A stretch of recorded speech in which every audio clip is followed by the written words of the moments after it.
14 April 2025 सूट्सचा चौथा season संपवला. As usual exciting 16 episodes. दरवेळेस नवीन काहीतरी त्यांच्या समोर आव्हान आणि ते कसे पेलतात ते आणि कसे त्यांच्यातले मग रिलेशन्स वाढतात किंवा खराब होतात, आपसात जवळ येतात, दूर जातात, संबंध बिघडतात किंवा एकमेकांना समजून घेतात. सगळं सुंदर चित्रण आहे. तर आता हा सीझन सुरू होतो. ह्यांनी सोडलेलं असतं मायकलनी पियर्सन हार्डमन म्हणजे आता स्पेक्टर, आणि त्यांनी दुसरी कंपनी एक जॉईन केलेली असते. तर तिथे त्याच्या कामाने त्याचा बॉस तसा खुश असतो, पण तो म्हणाला तू जर मला एवढ्या लाखांचा जर फायदा किंवा करोडचा फायदा केला तरच तू इथे टिकशील, नाहीतर काय नाही. तर त्या दृष्टिकोनात त्याचे प्रयत्न चालू असतात. तर एक केस अशी असते की ज्याच्यामध्ये स्पेक्टर पण त्याचा अपोजिशन म्हणून उभा असतो आणि सगळीकडे म्हणजे तो विन विन सिच्युएशन मध्ये मायकल पुढे जात असतो. पण एक वेळ अशी येते की त्याला हार मानावी लागते आणि त्या हारमध्ये याचा लॉस होतो त्याच्या त्या बॉसचा. त्याच्यामुळे तो त्याला ताबडतोब फायर करतो आणि निघून जा असं म्हणतो. आता निघून जा म्हटल्यावर त्याला असं अपेक्षा असते की आपल्याला हार्वी बोलवेल आणि हार्वीची इच्छा पण असते त्यांनी बोलवावं म्हणून. पण हार्वी त्याला काही म्हणायच्या आधीच लुईस हे करतो. म्हणजे लुईसला जेव्हा कळतं की असं असं झालेलं आहे आणि हा खूप चांगलं त्यांनी प्लीड केलंय आणि कोणत्याही म्हणजे कंडिशनमध्ये कोणालाच हा म्हणजे जाऊ द्यायला नको असतो, कारण हुशार असतो मायकल. तर मग लुईस त्याला परत आणतो म्हणजे लुईस सरळ हिला म्हणतो की पियर्सनला की जेसिकाला की मी त्याला अपॉइंट करणार आहे, त्याला तो माझा असिस्टंट म्हणून काम करेल. आणि हे तो हक्कानी का म्हणतो, कारण त्यांनी तिच्या बॉयफ्रेंडचं आणि त्याचं पॅचअप करून द्यायला मदत केलेली असते. जे प्रॉब्लेम झालेले असतात तर ते त्यांनी निपटवून दिलेले असतात. त्याच्यामुळे मग जेसिका काही बोलू शकत नसते. आणि अजून लुईसला मायकल बद्दल काहीच माहित नसतं. जेसिकाला मायकल फक्त एवढ्या करताच नको असतो की त्याचं पितळ जर उघडं पडलं तर सगळं त्यांच्या कंपनीवरच येईल ना, की तुम्ही अशा माणसाला कसं तुमच्याकडे काम करू देताय की जो लॉ फॉर्म मध्ये कधी गेलाच नाही, ज्यांनी लॉ स्कूलमध्ये कधी गेलाच नाही. पण एनिवे तो तिथे मग लुईसचा असिस्टंट म्हणून काम करायला सुरुवात करतो. पण ऑफकोर्स कामं सगळी परत हार्वीचीच तो करतो. तर अशा याच्यामध्ये एक त्यांच्याकडे केस येते की ज्याच्यामध्ये परत तीच व्यक्ती इन्व्हॉल्व्ह असते जिनी मायकलला धोका दिलेला असतो आणि कंपनी अडचणीत आलेली असते. तर आता कंपनीला वाचवायचं कसं, तर लुईस हिरो बनायला जातो. त्याला असं वाटतं की आपण जर हे केलं तर आपल्याला आणि त्याला पार्टनरशिपची पडलेली असते की आपलं नाव येईल याच्यामध्ये, म्हणजे पियर्सन, स्पेक्टर आणि लिट असं नाव येईल. तर म्हणून तो जातो त्याच्याशी डील करायला. तर तो त्याला फसवून त्याच्या नको त्या कागदांवर सह्या घेतो आणि त्याच्या अकाउंटमध्ये फॉरेनवरून 10 लाख ट्रान्सफर करतो. तर सगळे खुश होतात की आपली कंपनी वाचली वगैरे असं. पण नंतर जे SSCचे लोक आहेत, पोलीसवाले, त्यांना कुठून तरी ते हे मिळतं पॉइंट, आणि ते लोक म्हणतात आम्हाला तुमचे सगळे कागदपत्र तपासायचे. आता ते कागदपत्र तपासायचे तर ते म्हणतात ठीक आहे तपासा. पण मग लुईसला ते जेव्हा कळतं तेव्हा मग लुईस म्हणतो, जाऊन सांगतो तो की असं असं मी माती खाल्लीये, शेण खाल्लंय आणि त्याच्यामुळे आता त्यांना तो कागद जर मिळाला तर आपल्या कंपनीवर हे येईल.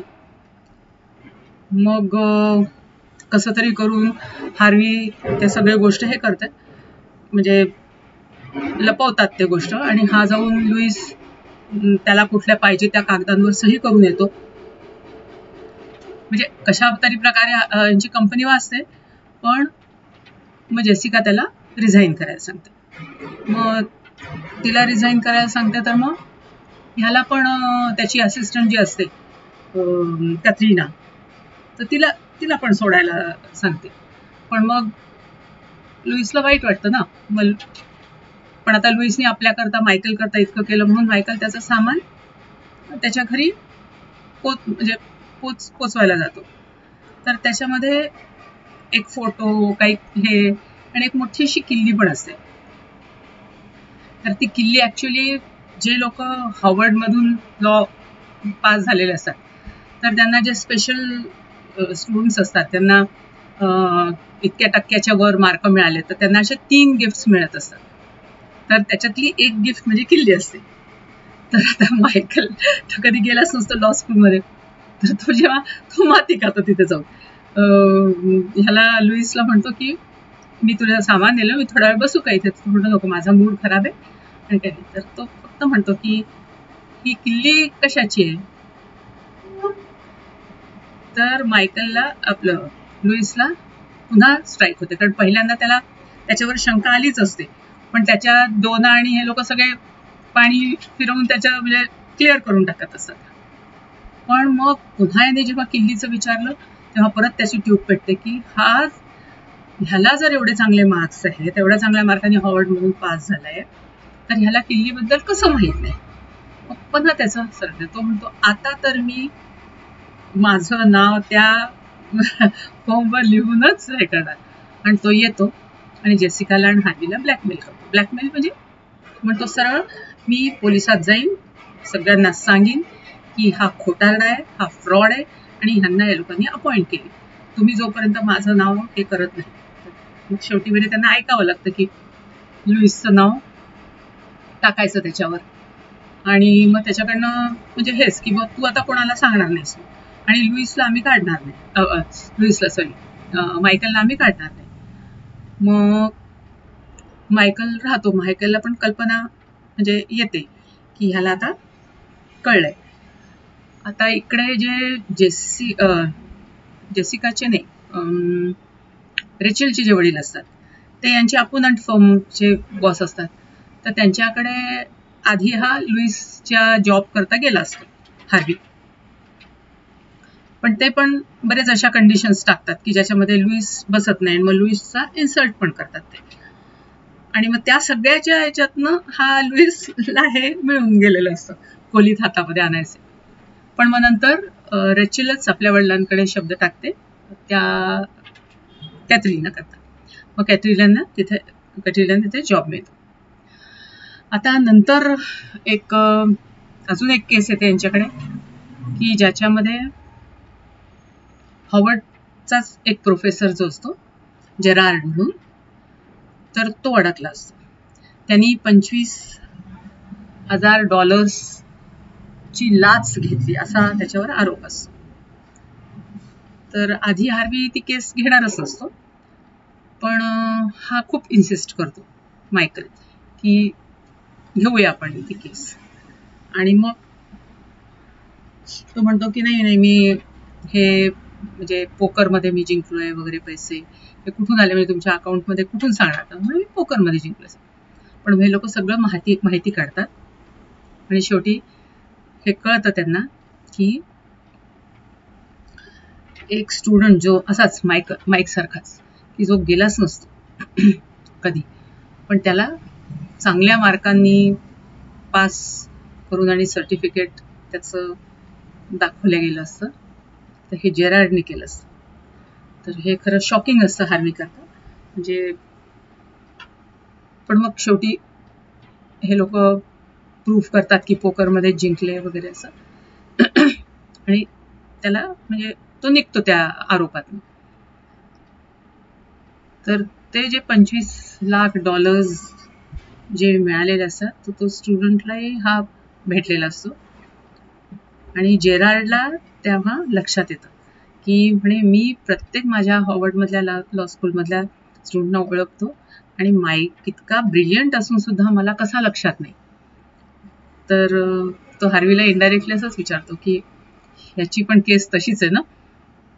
तर हार्वी फक्त डोळे हे करतो आणि म्हणजे थोडक्यात जेरार्डला पण कळतं मायकलचं गुपित की तो लॉ स्कूलमध्ये कधी गेला नाही. म्हणजे असं एक एक करत सगळ्यांजवळ त्याचं गुपित उघडं होत जातं मायकलचं. नंतर अजून एक केस येते त्यांच्याकडे की ज्याच्यामध्ये रेल्वे दुर्घटना झाली असते आणि त्या कंपनीवर एका माणसाने केस केलेली असते, ठोकलेली असते की ह्यांची ऍक्च्युली मेंटेनन्सच नव्हते, जे ब्रेक्स आणि जे होते. आणि हे नंतर ह्या लोकांनी म्हणजे जसंच केस केली तर मग त्यांनी ते आम्ही बदलले असं दाखवलं. खरे यांचे नाहीच बदललेले आणि त्याच्यामुळेच ऍक्सिडेंट झाले. तर आता ते मिळणार कुठून कागदपत्र की यांचे जुनेच होते, बदलले नव्हते, यांनी प्रॉपर मेंटेनन्सकडे हे केलं नाही.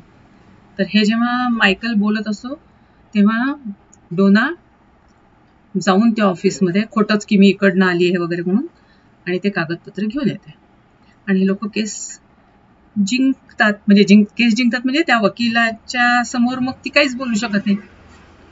पण नंतर CCTV फुटेजमधनं तिचा तो व्हिडिओ आणि तिचे सगळे फोटो डोनाचे त्या वकिलांकडे पोहोचतात. मग ती परत हार्वीला हे करते की आता काय करणार आहे तुम्ही, आता आम्ही तिच्यावरच केस करू डोनावर. आता डोना कात्रीत अडकलेली असते आणि हार्वीच्या दृष्टिकोनातनं ती खूप इम्पॉर्टंट असते. त्याच्यामुळे मग काय करावं ह्या सगळ्या ह्याच्यामध्ये शेवटी मायकल, रिचेल हे सगळेच त्या कामात लागतात आणि तिला सोडवायचा प्रयत्न करतात आणि या लोकांना कॉम्पन्सेशन पण मिळवून द्यायचं असतं, म्हणजे जे लोक त्या ऍक्सिडेंटमध्ये मेले असतात वगैरे असं. तर मायकल थोडा इमोशनली पण इन्व्हॉल्व्ह झालेला असतो कारण त्याचे आई वडील पण ऍक्सिडेंटमध्येच गेलेले असतात. तर मग ते लोक एका ड्रायव्हरला शोधून काढतात की ज्यांनी त्यावेळेस ते चालवले असते आणि त्याला माहीत असतं की काय खरा प्रकार झालेला आहे. मग तो त्यांच्या अगेन्स्ट गवाही द्यायला तयार होतो.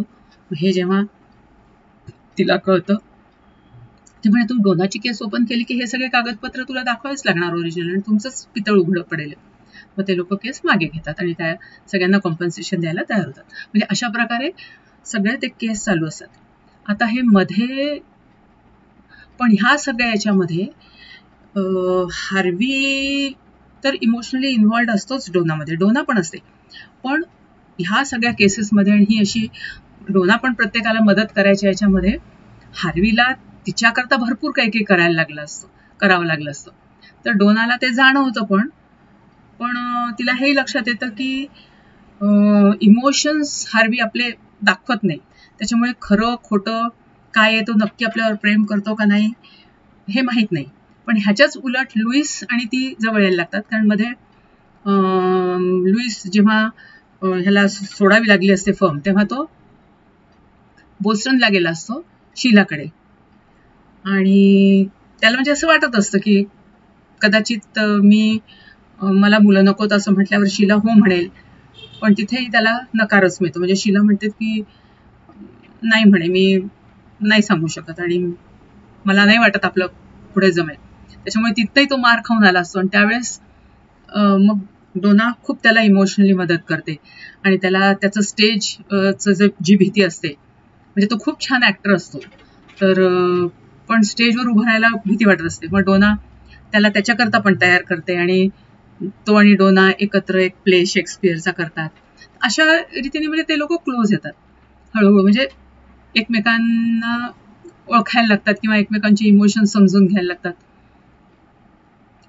आता जेव्हा लिट